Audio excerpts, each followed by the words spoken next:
ప్రపంచ ఆరోగ్య సంస్థ దీన్ని సర్టిఫికేట్ చేసి ప్రతి ఇంటికి ఆయిల్ ఇవ్వాలని చెప్పి చెప్పడం జరిగింది.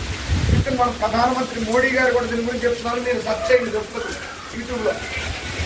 మోడీజీ కూడా ఏం చెప్తున్నారంటే వాడే ఆయిల్ మంచి ఆయిల్ వాడుకోండి, రైస్ బ్రాండ్లు వాడండి, ఇండియన్ కంపెనీ ఆర్గానిక్ కంపెనీస్ తయారు చేసుకొని తెలుసుకోండి, మోసపోమాకండి అని చెప్తున్నాడు. అవునే కదా? ఇప్పుడు 2 లీటర్లు ఎంత చేసినా భయపడమాకండి, 450 రూపాయలు. 4 లీటర్లు వస్తుంది మాకు సన్ఫ్లవర్ అనుకోవద్దు. 4 లీటర్ల సన్ఫ్లవర్ అయినా ఇది 2 లీటర్లైనా సమానమే. 4-5 స్పూన్లు వాడే ఆయిల్ మేము 2 స్పూన్లు వాడతాం. అయినా కూడా దోశ మీద వేస్తే అలాగే ఉంటుంది, ఆయిల్ ఉంటుంది.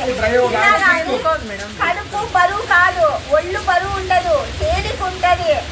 ఎంతసేపు అయినా కూడా తొందరగా ఆకలి కూడా కాదనమాట. చాలా బాగుంటుంది. మనిషికి అలుపు అనేది రాదనమాట.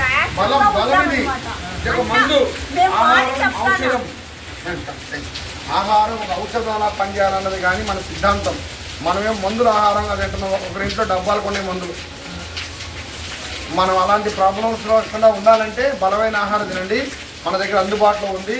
ఆ గ్రేట్ వెస్టేజ్ కంపెనీలు అందిస్తున్నారు అందరికి కూడా. ఈ ఆయిల్ ప్రతి ఒక్కరు వాడండి. ఈ 2 లీటర్లు మీకు నెల మొత్తం సరిపోతుంది. 4 లీటర్లు వాడే వాళ్ళకి ఆయిల్ ఎక్కువ డ్రై అవ్వదు. ఎందుకంటే ఇది కెమికల్ లేని ఆయిల్ కాబట్టి. చిక్కటి పాలకి నీళ్ళు కలిపిన పాలకు ఉన్నంత తేడా. ఇదేమో చిక్కటి పాలు, మీరు వాడే సన్ఫ్లవర్ ఏమో నీళ్ళు కలిపిన పాలు. గుర్తుపెట్టుకోండి. 1/2 లీటర్ పాలకి 1/2 లీటర్ నీళ్ళు కలిపి లీటర్ పోస్తే 1/2 లీటర్ కాగబెడతాయి. అవునే కదా? అది హీట్ అయితే వాటంతా డ్రై అయిపోయి పాలు మిగిలిపోతాయి. కానీ చిక్కడి పాలు 1/2 లీటర్ పై మీద పెడితే 1/2 లీటరే ఉంటాయి. అయ్యే ఇన్కమ్. అందులో ఇంకోటి సార్, సన్ఫ్లవర్ ఆయిల్ అంటున్నాము.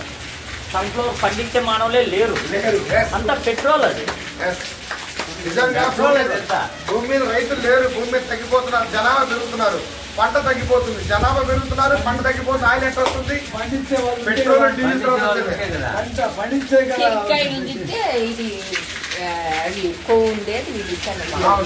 అందుకని మీ అందరూ వాడుకోండి రైస్ బ్రాండ్ ఆయిల్. మీకు అందరికి కూడా మెంబర్షిప్ ఇస్తాము, డబ్బులు కట్టబడలే.